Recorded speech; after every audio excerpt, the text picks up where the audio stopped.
What's going on, everyone? Gourmet here. Today, I am bringing you guys a tactic that I like to call Batman and Robin.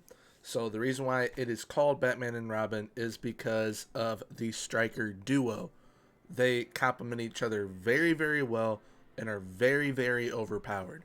So, this tactic I know you guys are going to love. Now, before we get into today's video, please feel free to leave a like, comment, and subscribe. I'll also be linking my Twitch down below so you guys can check me out over there.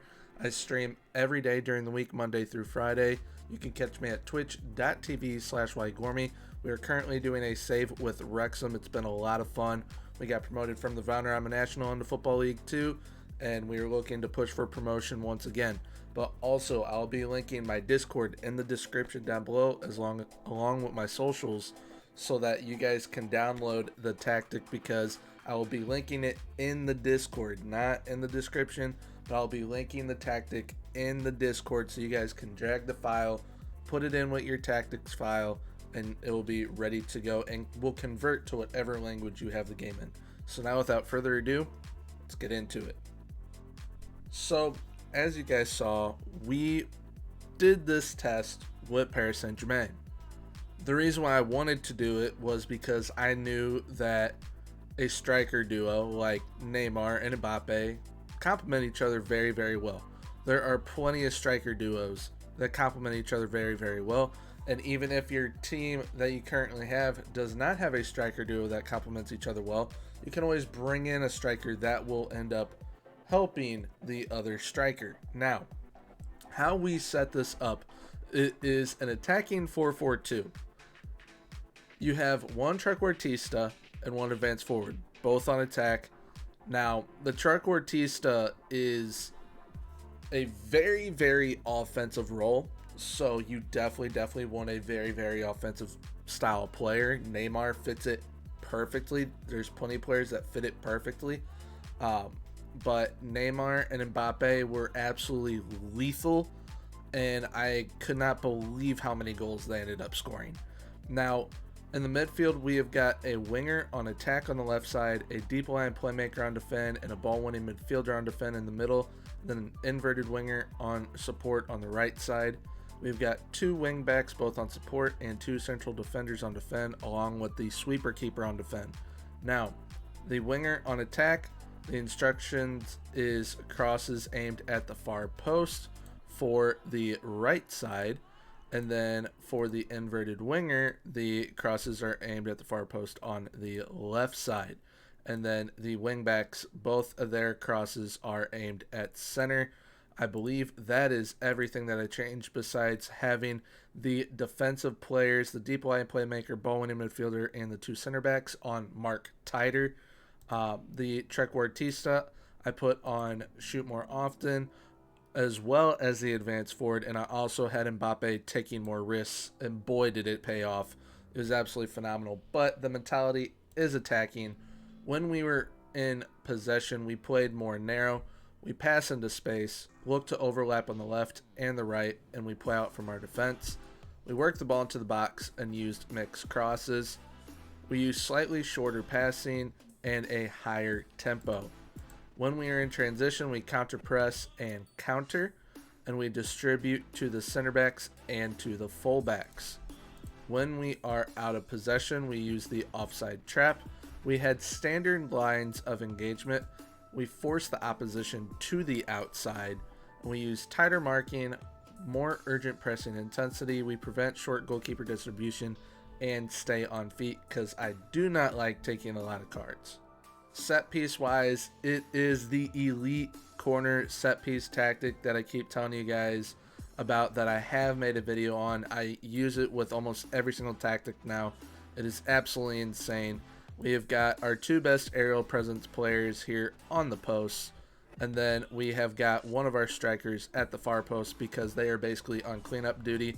It is set up like that on both sides. Aerial presence, cleanup duty, same thing. Now, the free kicks I left as is, but for some reason lately, they have been absolutely insane. I don't know why, but they've been absolutely insane.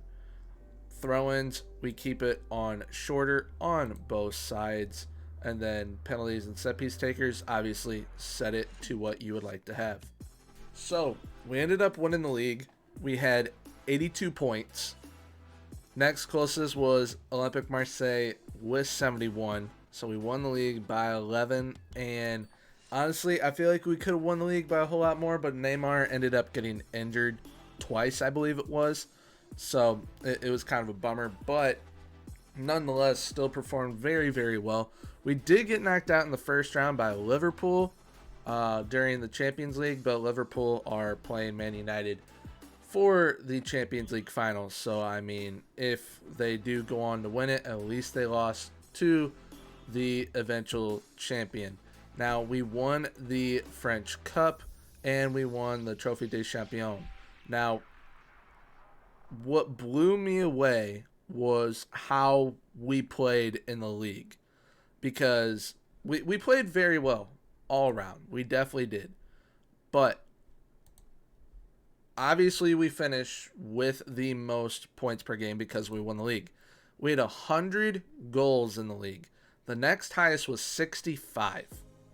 That is pretty crazy. We had the second most shots. We had the fifth fewest shots against. Our pass completion was 7th. We are not in most possession or most tackles won. Most dribbles made, we are in 4th with 102. We were tied for 2nd in most shutouts. We almost had the most, but we missed out on that by 1. And then we were in 2nd for fewest conceded. So, I mean, technically 2nd best defensive record in the league, on top of having the best offensive record in the league. So that is a pretty good wombo combo right there. Now, goal wise, Neymar finished with 36, Mbappe finished with 35. Most assists, Angel Di Maria finished with 20, Neymar had 10. Most shots were by Mbappe and Neymar. Most player of the match, Neymar had 3 more than the next, which he had 12. Ronnie Lopez had 9. Most key passes, Neymar had 129. Marquinhos and Presnel Kimpembe both had 96 passing percentage, which is basically a 6-way tie for first. We did not have anyone in most tackles won or most dribbles made.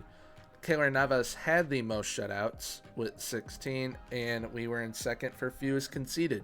Now, what blew me away goal-wise was the expected goals to what we actually ended up getting from Neymar and Mbappe. So Neymar was expected to have 25.5. He had 36. Mbappe was expected to have 22. He had 35. So that is a very, very good output for what they were supposed to have and then what they ended up having. And it is because of the tactic and them being able to complement each other very well. So if you can have strikers that complement each other very, very well, it's going to work out very well for you with this tactic. Now, squad-wise, what we did, we ended up playing the same 11 for all 53 games, and then players will come on for subs. Now, in 53 games, Mbappe had 51 goals and 10 assists with 11 player of the matches. Absolutely unreal. Neymar in 53 games had 45 goals, 18 assists with 16 player of the matches. Once again, absolutely unreal. Presnel Kimpembe, who was the player on work near post, so the one right on the post that the ball is usually going to try and go towards, he ended up having 13 goals and 5 assists with the elite corner tactic. Now, Julian Draxler, he had 7 goals, 6 assists. He was the right winger. Mario Icardi, coming off the bench, had 5 and 5.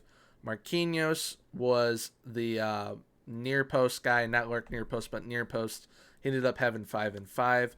Angel Di Maria had 4 goals and 23 assists, being the winger on attack. I really, really like that he was able to have 23 assists playing that winger role on attack. That is absolutely phenomenal. Moise Kean, coming off the bench, had 3 goals. Alessandro Florenzi, he was our right back. He ended up having 3 goals and 10 assists. Abdou Diallo had a goal. Levin Kurzawa 1 and 1. Pablo Sarabia, my bad, had a goal and 7 assists. Marco Verratti, he was our deep line playmaker. He had a goal and 9 assists. Tilo Kehrer did not play all that much, and he did not do anything. Idrissa Gueye, he was our... No, he was not our ball-winning midfielder. My bad. I thought he was. He had an assist. Juan Bernat was our left back. He had 7 assists. Rafinha with 4. And Herrera was the ball-winning midfielder. He had 1, but he was very, very defensively sound. Danilo Pereira did not do anything. Colin Dagba had 2 assists. And Keylor Navas even contributed with an assist. So, I mean, from the 2 strikers, they had 96 goals in total. The team was absolutely absurd goal-wise.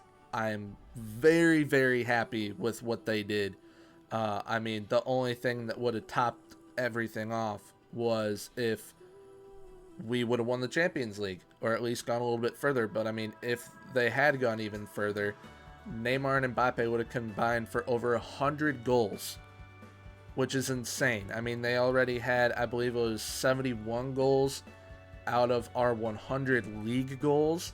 So that is, I don't know what more you could possibly want from your strikers. And yes, I know it's PSG, but I mean, they didn't even win the league in reality. So I mean, being that they did this in this simulation, maybe if they were to try this in reality, they would be absolutely insane.